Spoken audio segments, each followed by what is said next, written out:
Hey, Vector. My name is Dieter.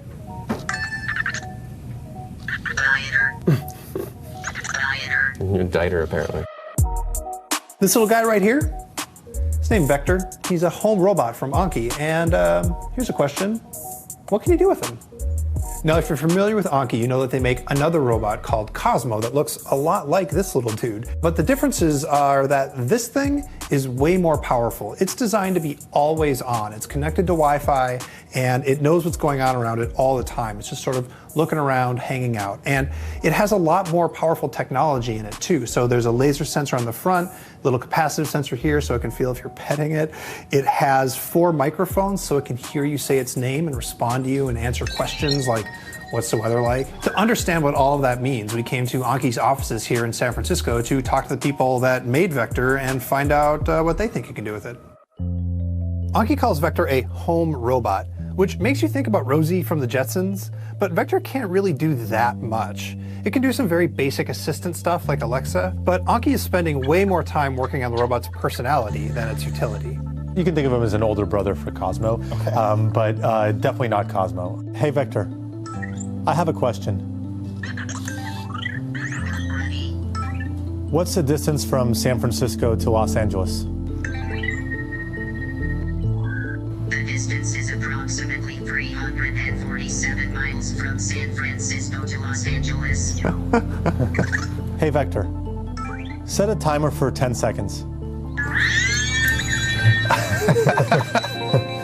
Every one of our products will be a character. It'll have a name. It'll be different personalities, because if you have a robot that helps you with, with something more functional, or he's meant to do something in healthcare or security or something like that, it's a very different type of personality, but it still has to be an interface that's actually very intuitive and very warm.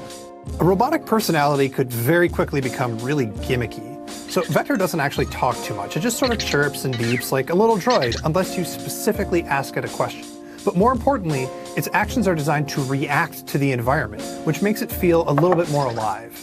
We really placed close attention to have behaviors be based on either sensors or what the user is doing. So that was a big piece for us, not just having a robot who was entertaining briefly, but something that felt very alive over the course of the day. The thing that's really different is that he has interactions that are physical and based on you hanging out with him. Right. So if you turn on music, he'll pick up the exact beat and he'll start dancing to the beat, right? Okay. Like that's new. Or, if I pet him, he'll get really blissed out by it. And then there's things that we didn't design that just happen. So if you turn on the TV, he will watch that TV because he's listening to the sound. Yeah. And then the screen triggers his motion detector, so he gets really interested by different things. Personality may go a long way, but is that really enough reason to buy a quote-unquote home robot?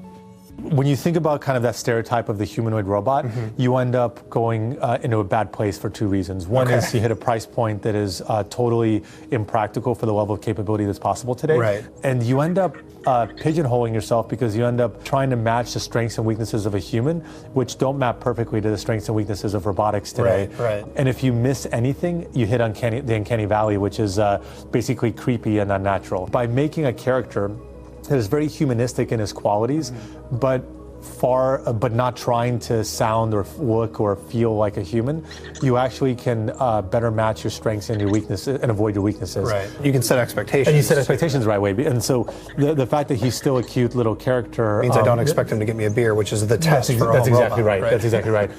So Vector can't bring you a cold one, but that doesn't mean it's not technologically advanced. It basically has the guts of a smartphone inside it, including a faster processor and Wi-Fi, which means that it can always stay connected to the internet and doesn't really need you to take care of it. It can hang out on its own, find its own charger, and not fall off the table. It does a lot of that with surprisingly advanced computer vision for such a tiny package. So what you're seeing here is a visualization of the robot, and as I turn him, he can feel it by virtue of that gyro I talked about, so he knows he's turning in space. And you can also see he's slowly building a map, so I'm going to manually drive him around. So you can see he can see his cube in 3D, and like I was saying before, that's using the marker, and if I move that around, you can see it moves in 3D with him. And now I'm going to show him the cube in space. Oh, he sees it and he's able to position it. He knows exactly where that is. Really down to the millimeter. Wow. Because that's what it takes for him to pick it up. So is it able to place our faces in space as well in this map? Yeah, see in your eyes, nose, and mouth there. And if we introduce ourselves to him, he'll eventually associate a name with each of these spaces. You're the green lampshade, and I'm the blue lampshade. And we're moving in space. But we're moving in space, and you can see if I move closer, it will also move closer. This thing can recognize faces. How are you doing facial recognition on a little tiny robot? What's interesting is most people's eyes are about the same distance apart. Okay. So that's a known distances, which is all we really need. So by realizing how far apart my eyes are in the image, I can tell how far away the face is, roughly. But it lets him remember where I am in space, which means that if he decides he's gonna go pick up that cube, and he turns around and drives over here, he remembers I'm here, and that allows him to do something we call referencing, which is something kids also do right before they want to do something. They'll often sort of look up at you, make sure you're watching them. He can do that as well. He can turn back and check me out, and then go and pick up his cube. And what's powerful about that is it takes it from being an experience where you're watching a robot pick up a cube to one where you're sort of drawn into the experience and doing it with him or being involved. So he can tell if you're making eye contact, he can tell if we're looking at each other instead of him. So we can also use that information to drive his behaviors. Hey, Vector, fist bump.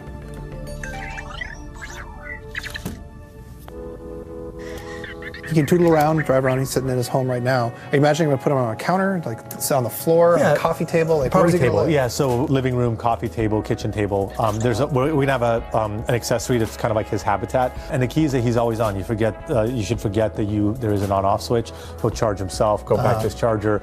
He'll be sleeping for part of the day. He'll wake up when something interesting happens. And a lot of this is going to be the magic that builds out all of the subtleties around him being alive. Anki is launching the Vector robot on Kickstarter today, and when it ships in October, it's going to retail for about $250. But if you get this thing, don't expect it to have the same utility as even a $50 Amazon Echo. After all, this thing is only part digital assistant. It's also part toy and part, I don't know, little cute robot pet thing. But what it actually is a chance to experience what it's like to have an autonomous robot in your house. It turns out the main utility of the Vector robot is something we don't talk about very much in tech. It's fun. Thanks so much for watching. I want to know, what would you do if you had a little tiny robot in your house? Let me know in the comments. And oh, hey, one more thing. We're going to be taking a little break. I've got jury duty, people have got vacations, and we'll be back sometime in September. And so I'm just going to roll this on for a little bit longer because that's what I do. Goodbye.